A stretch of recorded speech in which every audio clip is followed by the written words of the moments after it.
First Things, episode number 18. I seem to be lost.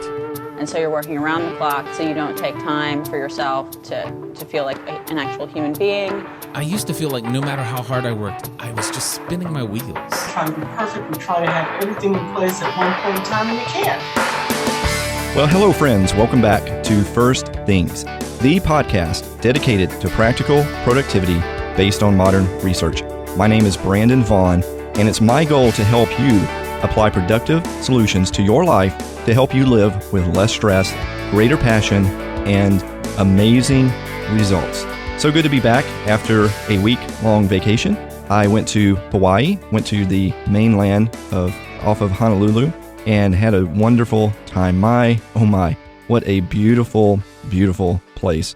It was just amazing. I don't think I've ever been any place before where the high and the low temperature was so close to each other. We were having lows in the 70s, highs in the lower 80s. Just beautiful, windy, just amazing time there. And had a lot of really good thinking while I was there about the program, about topics, about whether I'm pursuing my passions and my creativity, the very things that I'm talking about, things that to me are working and things that are not working, doing my own self-evaluation, seeing what areas in my life that I'm utterly failing at, and where I need to go at work to make sure that I'm not losing my first things. So it was a great time to think about even the show, as well as taking some time off and to really think about what's important to me and what things I want to do from this point forward. And one of those things that I want to do is to drill down more into topics.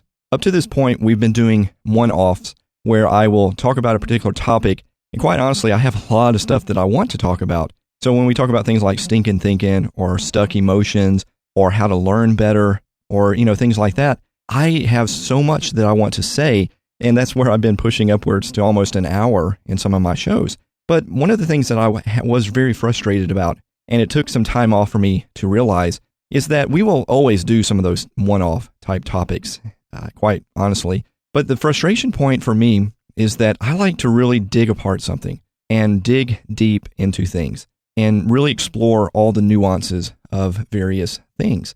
And I haven't done that. I've talked about stuck emotions, and honestly, I could probably have spent 3 or 4 weeks talking about stuck emotions. And that is something that I realized I wanted to change. So starting today, we are going to drill down into a particular topic. And today, the topic that we're going to drill down on many weeks is the topic of procrastination, something that is near and dear to my heart. And I hope you realize that many times this program is like a journal for me. These are things, I'm not speaking from some ivory tower, telling you some hypothetical way of how things might work. This, to me, is very much reality. The things I talk about are things that I've struggled with in my life. There are things that I am currently struggling with in my life. And there are things that I've encountered some tremendous insights that have helped me, and things that I'm putting into practice currently. It's all a mixture of those things. But everything that we talk about is very real to me. It's probably a good bet to make that if you don't hear me talk about it, it's probably not something that's on my mind. It's probably something that I'm not dealing with or have never dealt with in my life. I don't want to cover topics here just because, and just because I think it might get some ratings or get people to listen to me. I do want to help people, but at the same time, I really only feel like I can help people when I've lived it. And so many of these topics, as this topic right now over procrastination, is something that I really want to deal with. And it's things that I have dealt with very successfully in my life, and it's things that I'm currently dealing with. Because that was another point of frustration that I realized during my time off, is that there were areas in my life that I'm dealing with this topic on. And so I knew going into an in-depth study like this would be very beneficial, not only for you guys, but also for me as well. One of the things I've always mentioned also at the beginning of this podcast is that I don't claim to be an expert on everything. If one thing academic life has taught me is how much I do not know about things, and how I really believe that every man is my teacher. So with that in mind, I want to dig deep into other resources and not just be a solo voice. And that does include interviews. So I have lined up several people that I will be interviewing come January, some people I'm very excited about. And I also want to do book studies or studies that are based off of books that have really inspired me. And that's what's happening this time over the topic of procrastination. And I'll get into that in just a minute. But keep in mind, I still will do these one-off topics. So if you've really enjoyed these one-off topics and in-depth studies into these various areas, then we'll still do those types of things. But for the next few weeks, it's all going to be about the topic of procrastination. Now, before we get started, I wanted to give a special shout out to Timothy Moser of aceproductivity.com. I've mentioned Timothy in a previous episode, and I want to tell you guys, Timothy has been a tremendous person for me for this podcast. He has shouted out the praises of this podcast, has mentioned numerous times to his audience and to his people how much he's enjoyed this podcast and how much he's really benefited from it and how much he likes it. And Timothy is starting up a podcast on productivity as well. And I'm sure it will be a much different slant than what I do, because I do typically wander off in the psychology areas quite a bit. And Timothy has some great insights on things. And his podcast is going to be starting up. It's going to be a weekly podcast. I'm not really sure what it's going to be named yet. It may be named Ace Productivity. But that he's going to start up in mid-December. And when he launches, I'll let you know about it. And I hope that you will listen to it or you'll visit it and take a listen to what he's going to start doing. If nothing else, if you enjoy this show and you appreciate this show, he's been a great supporter of me. And Timothy, thank you. Can't thank you enough for all the kind words that you've said and all the posts you've made about me and the show. And go check his show out, and I'll tell you when it launches and maybe even give you a link straight to his site, although you could probably go to aceproductivity.com and actually see mention of it when he actually launches. So today, we are beginning a multi-week study on the topic of procrastination. And today what I want to do is just to introduce the topic and also to define procrastination. Now, the source for these episodes is a book called The Now Habit by Neil Fiore. And I will put a link in the show notes to this book, both hard copy and as well as a link to an electronic copy, either through iTunes or through Amazon. It's a great, wonderful book.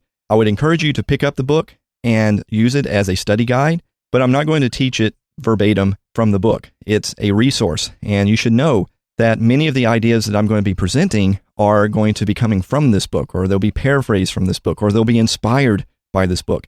And so if you want to dig deeper into this topic, if it really resonates with you, this is a recommended resource. It's almost like we're going and doing a book study based upon The Now Habit by Neil Fiore.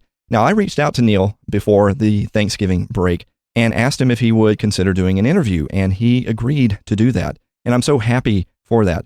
So what I imagine is that we get closer to the end of this study, I will let you submit questions to me via my website or the voicemail feature that I have on my website. You can submit questions for Neil and we can ask him. So if there's particular issues about procrastination or related topics around procrastination, we're going to have an opportunity, hopefully, if everything works out, in many weeks from now to actually ask Neil himself. There's a quote from Abraham Maslow, which he says, "Human nature has been sold short. Humans have a higher nature, which includes the need for meaningful work, for responsibility, for creativity, for being fair and just, for doing what is worthwhile, and for preferring to do it well." And that's going to be kind of the theme by which we're going to break apart what procrastination is.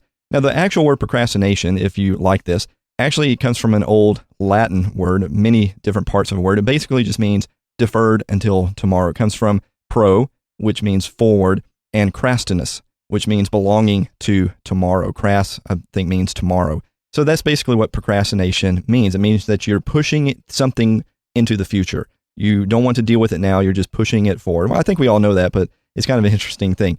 But there's many symptoms to procrastination. You have no leisure time, and I can attest to this. How often that I don't have any leisure time because I either can't afford it or I don't think I can afford it. And many times because I've procrastinated, now I'm under the gun of something. I have to get it done now. Smaller essential tasks can get ignored over larger work projects. Something we've mentioned in past podcasts, that the important things can get ignored for the urgent. People can have panic attacks. People can have mental blocks when they get into situations and there's pressure to perform.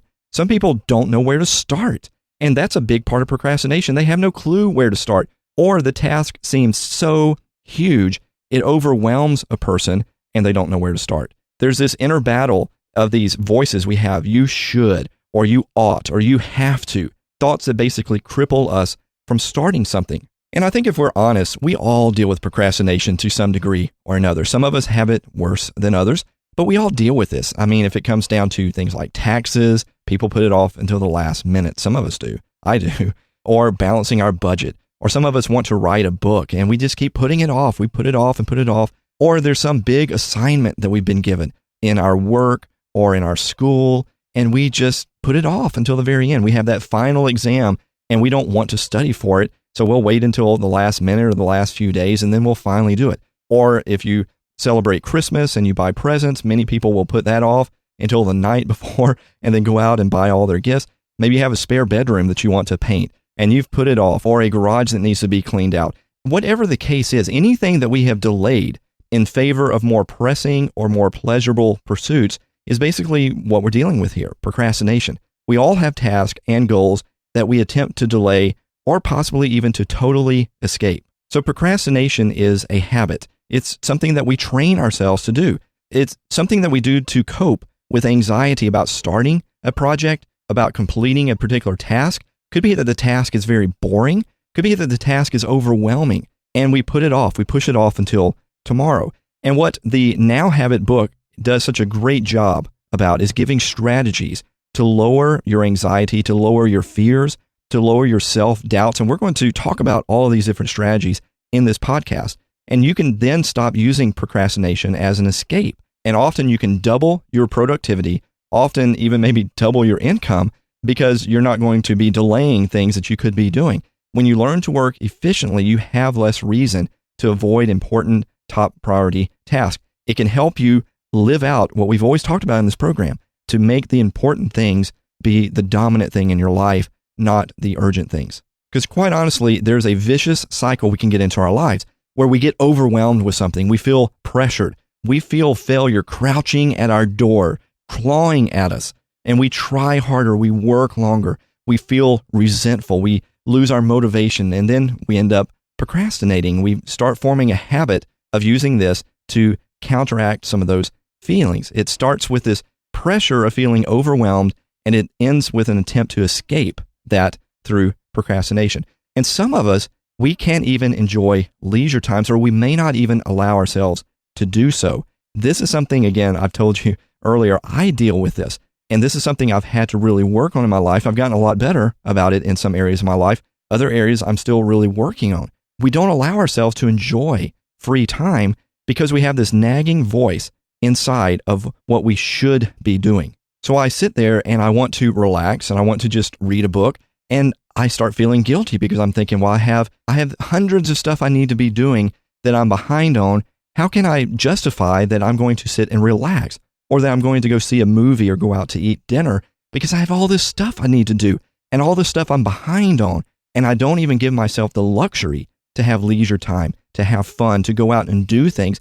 And quite honestly, and we're going to learn this from this book, that very thing is actually making it worse for you. It's actually making it harder to overcome procrastination when you have that mentality. Some of us can even let procrastination become our identity. It's who we are. And we say this to people, oh, I'm just a procrastinator. I've always been that way. It's just who I am.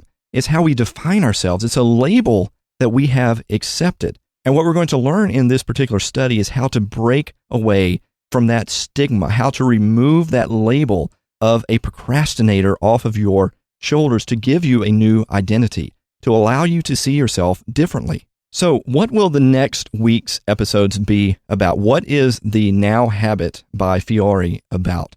Well, basically, it's about this.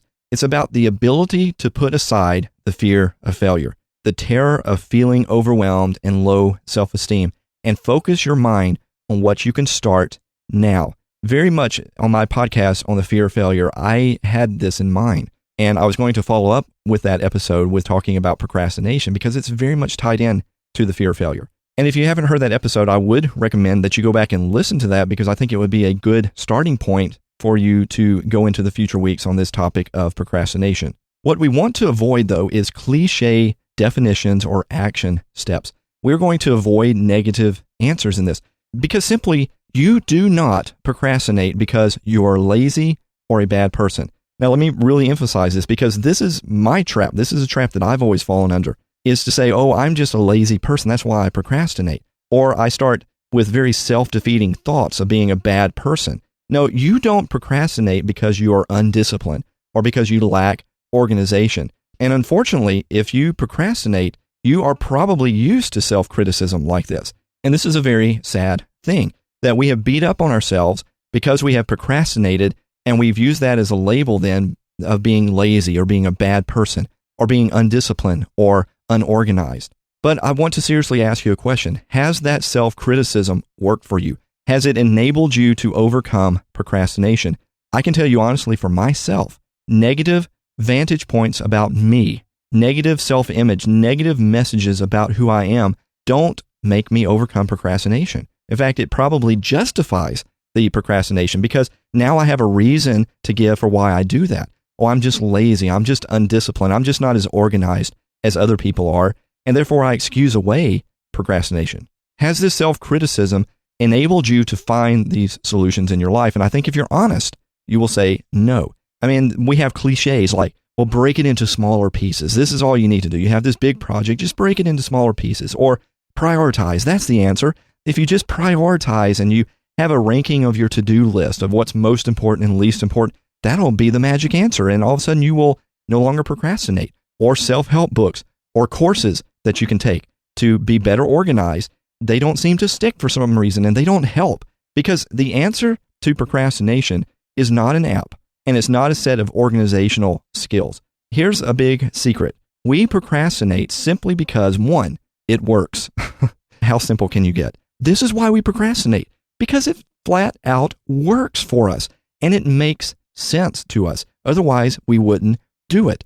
And number two, it provides a release valve in our lives to deal with criticism, failure, and perfectionism. So this is why we procrastinate. You don't procrastinate because you're lazy. You procrastinate because it works for you in some way. And secondly, it provides a release valve in you for some type of negative emotion that you're dealing with. Boredom, criticism, failure, perfectionism, those are the real enemies in your life. And procrastination is your attempt to push that away. And as I've mentioned, I'm working through this material myself because I want to focus on areas that I procrastinate in. But as I've analyzed my own life, as I've counseled people around me, I've realized that there are leisure activities and form of work that I do without hesitation. This simply means that I do not really procrastinate 24 hours a day. Let me give you a leisure example. I love movies. And you hear all the time in my podcast how I quote movies. Well, the reason why I quote movies so much is because I love movies. I love watching movies. And there's so many movies that resonate so much with me. It's very much like music for me. It's like something that taps into my very soul, resonates with me strongly. And when there is a movie out, I don't hesitate to go see it. For instance, when I was in Hawaii, and some people may think I'm utterly crazy, but Catching Fire, the latest Hunger Games movie, had just come out, and I wanted to see it. And it just so happened to come out when I was taking my trip to Hawaii. So guess what I did? I went to see it while I was in Hawaii. I just went at night. And guess what? I even went to see it twice while I was in Hawaii. And I know some of you may think, oh my gosh, are you crazy? Why on earth would you do that while you're in Hawaii? Well, again, I did it one night. It was late at night and didn't have anything else to do. And the other day was I was flying out and I had to check out of the hotel. And I had a couple of hours that I needed to burn close around the airport. Just happened there was a theater nearby. So I thought, well, hey, let me go watch it again. It'd be kind of fun. But guess what? I'm not sitting there saying to myself, oh, I don't know about going to a movie. Oh, it's so much trouble and I've got other stuff I need to do. And you know, I maybe I'll do it in another day or maybe in another week. And I know I need to, I know I should, I know I ought to go see a movie, but oh gosh, I don't know. I have a hard time motivating myself. There was none of that at all. There was no procrastination there. I was getting in my car and going and doing it. So all of this to say, how can I say that I am a procrastinator? I'm not. When I'm focused on things that I love, activities that foster spontaneity, motivation, creativity, curiosity, I do it. I don't procrastinate. I simply do it. So I can't label myself a procrastinator because that's not how I respond to every single thing in my life. Now, how about you? Can you think of something in your life, even one thing that you do without hesitation, that you do with no procrastination. See, this is a very important first step. We've got to get beyond labels. We've got to get beyond identity. If you find even one thing in your life that you do not procrastinate on, then lose the label of a procrastinator. It is one thing to say, I'm a person who struggles with procrastination in some areas. Quite a different thing to say, I am a procrastinator. Fact is, you're not a procrastinator. And this is something you've got to start talking to yourself and discovering a new identity if you've been using that label on yourself. You are not a procrastinator. You are a person who maybe struggles with procrastination in some areas, but not all areas. And therefore, that is not who you are. It's just an expression of how you've approached life. And that's huge. I cannot say that enough. It is a huge, huge first step. Here's a quote from the book. This is Neil Fiore's words here. He says, if early training has caused you to associate work with pain and humiliation, then just approaching an intimidating or unpleasant task can bring on a reliving of criticism, not only from your current boss, but from parents, previous bosses, and teachers. Every insecurity bubbles up to your consciousness as you think about working on some project you feel you're no good at. Pain, resentment, hurt, and fear of failure have become associated with certain kinds of tasks. When life seems to hold too many of these tasks, it's as if you're driving with the brakes on. You've lost your motivation and doubt your own inner drive to get things done. At this point, your self-criticism seems justified. You're likely to think of yourself as a chronic procrastinator, someone doomed to experience anxiety and self-reproach when faced with certain kinds of projects. Your first step toward breaking the procrastination habit and becoming a producer involves redefining procrastination and coming to a new understanding of how and why we use it. Procrastination is not the cause of our problems with accomplishing tasks. It is an attempt to resolve a variety of underlying issues, including low self-esteem, perfectionism, fear of failure, and of success, indecisiveness, an imbalance between work and play, ineffective goal setting, and negative concepts about work and yourself. Whew. All right, that was a mouthful, but I hope you get the power of Neil's words there. Such a huge thing. In fact, you may want to re-listen and rewind and listen to that quote again, or get the book and read that quote from the introduction. This is how Neil defines procrastination. I think it's an amazing way to look at it. Procrastination is a mechanism for coping with the anxiety associated with starting or completing any task or decision. Let me say that again. Procrastination is a mechanism for coping with the anxiety associated with starting or completing any task or decision. Now, we will dig into this definition more in the next weeks, but I find it so refreshing because in my own life, I do notice that areas that I procrastinate more on are those things that I don't know how to start or that I fear failure in. Also, Neil's approach is from a more positive view of things, which I also love. Now, when people say that the answer to procrastination is to just try harder or just get organized, they are basically using a different definition of procrastination. In fact, they're using a more negative definition of procrastination, where it's something wrong about you. And in fact, that definition is that your problem is procrastination. If only you weren't so lazy, you could do it. And I think this is very important to see. The problem is not procrastination, which sounds kind of ironic. I mean, aren't we talking about how to overcome procrastination all these weeks? Why do you say that, Brandon? Because it's the truth. The problem is not procrastination. Procrastination is our response to the problem. There are deeper problems and feelings at play here. Anxiety about failure, anxiety about perfectionism, anxiety about criticism, about rejection, about success, about boredom. And procrastination is simply a release valve to that stress. So the way to deal with procrastination is to not treat it like it's the problem, but rather to dig deeper to see what we are using procrastination to deal with as a Band-Aid in our life. What are we using procrastination to push away from in our life? What are we trying to push away? Are we trying to push away boredom? Are we trying to push away a lack of understanding of where to start? Are we trying to push away failure? Are we trying to push away criticism? That is what we're using procrastination to do in our life. Now, if you're like me, I've basically been raised and taught that I'm working against myself. This view that life is dull and hard, that there's no time for fun. It's all about work, and you must work and work. Work must be done, and it's not going to be something you're going to enjoy. That my performance and my production equals my worth. My performance is my identity. And thus procrastination is this negative aspect of myself in which I'm fighting against myself. A good me versus a bad me. The productive person versus the lazy person. So what we're talking about here is not that. It's completely opposite of that. And it's to say that you're dealing with things in your life and you're using procrastination as a release valve. And it's very freeing to begin seeing life differently. That it isn't a good me versus a bad me. That there is more to life than discipline and dreadful work. That life is not about being difficult. So let me tell you 10 things that we're going to learn about in this series. And these are straight from the book. These are powerful tools that Neil has come up with for overcoming procrastination. We're going to deal with them one at a time. We're going to really dig deep and talk about what it really means.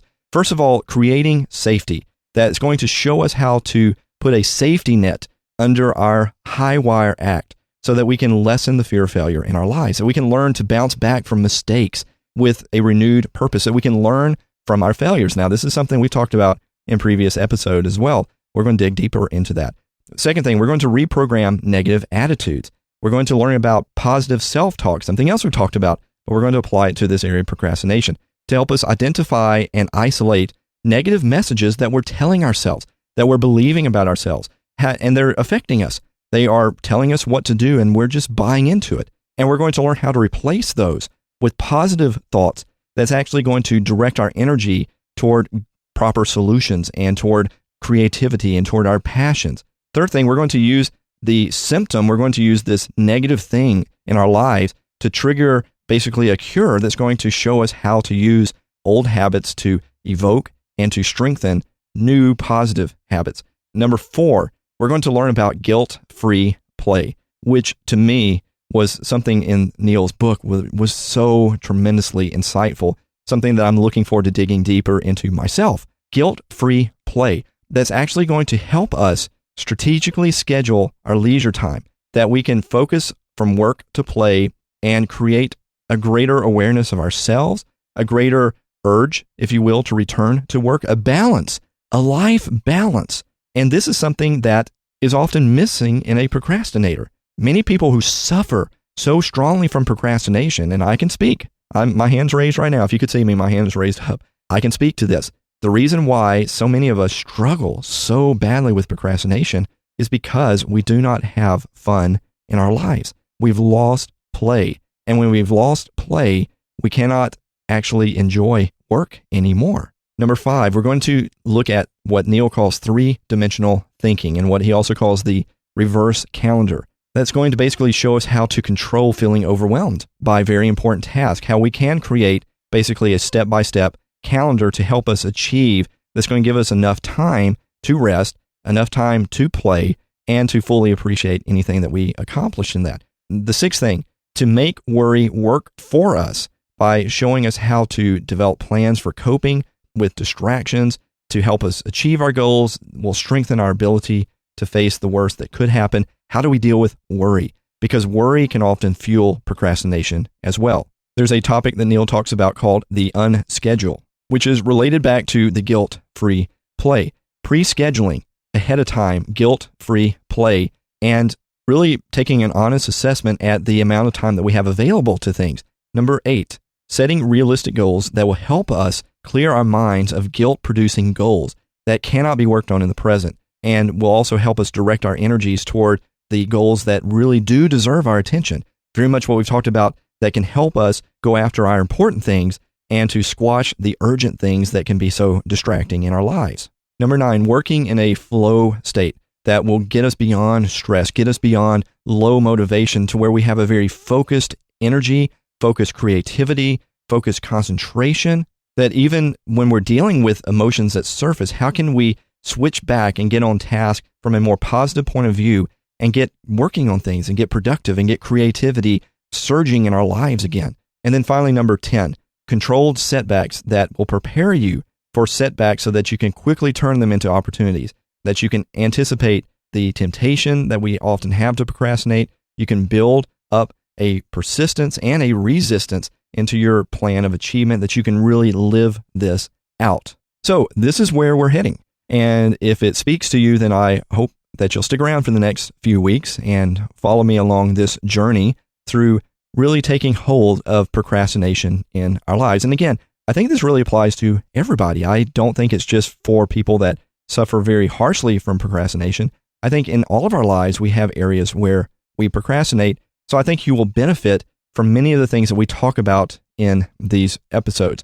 And again, this is going to be a little bit different than what we've done in the past. Periodically through these episodes, I will give you action steps, but many times I may not, because we're really digging deep. And many times when I do this broad sweep through a topic, as what we've basically done in the first 17 episodes of this podcast, then I think it's really important that I pause and say, okay, how can you put this into action in your life? But we're going to really dig this topic so deep. I think it's going to be very apparent as we go through this, how you put this into action. And we'll be talking about very specific examples of putting this into action. Well, that wraps up this episode on the Now Habit Part 1, the definition of procrastination, what it is, and where we're heading in this series.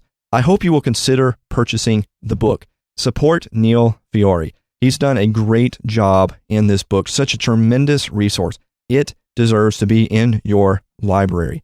And if you would consider doing this, I always told you that I never make money off this site. But if you like, you can go to my website at firstThingsProductivity.com/18. And in there, you will find links to Neil's book.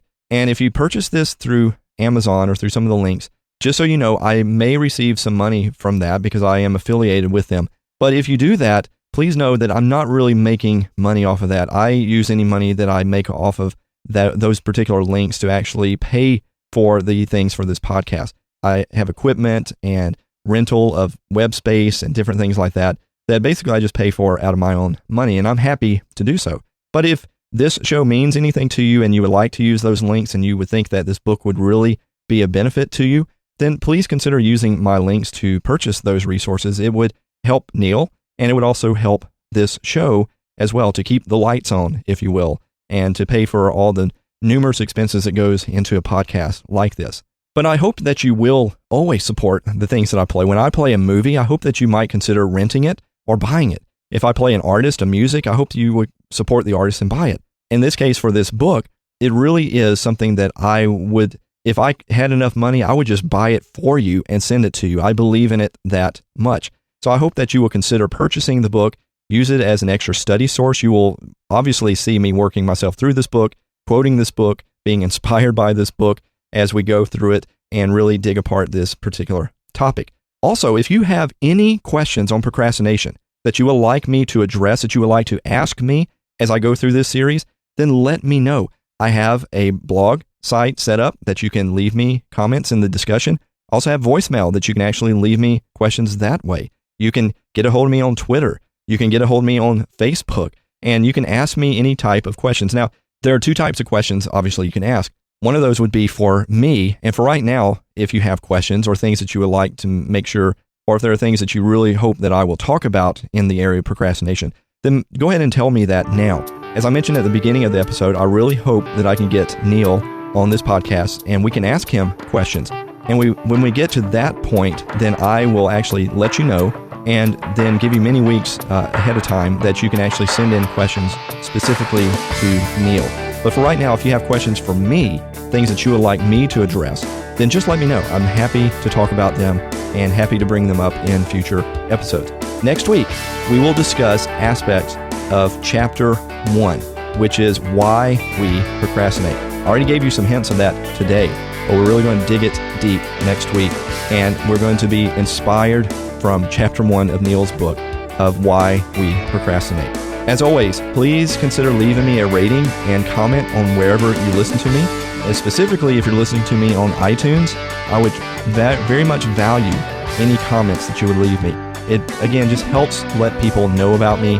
When you leave me a rating on the show, it helps. It just really helps people trust this show. If they see 30 people rate this show, versus 100 people, they're going to take this show a lot more serious with 100 people. So I just would tremendously appreciate any comments you can leave me, any ratings you can leave me, any tweets that you can tell other people about this show, Facebook people that you can tell about this show, anything like that. Spread the word. If you know of someone who deals with procrastination, tell them about this series. I think it would help them so much. And that would thrill me so much if you helped spread the word to people that you know are struggling with procrastination. Again, not because I want to make money off of this and I just want thousands and thousands of people listening to me. I just want to help people. And if you know somebody that could really benefit from this topic of procrastination, then please let them know about it. Some of you managers, I think it would be a great thing to assign this to some of your workers, to say, okay, listen, I want you to set apart some of your time every week for 40 minutes, 45 minutes to listen to this podcast on procrastination, because we all know millions of dollars are wasted every year in businesses because of procrastination. So why not take 1 hour out of your employees' time and say, listen to this, and then we're going to discuss what was mentioned in our next staff meeting. That would be a tremendous thing to see greater productivity in your business. There's all sorts of ways. I would just encourage you to consider doing that. Again, if you have comments on this episode, I have a discussion area set up at firstthingsproductivity.com/18, as in episode number 18. So until next time, remember this. Mark Twain said this: everybody talks about the weather, but nobody does anything about it. And while we can't do very much about the weather, we can do something about procrastination. And we can start living our lives with productivity and passion and creativity. And I'm excited about this journey for me, and I'm excited for you as well. So embrace today with passion and intention, and don't die with your music still inside you.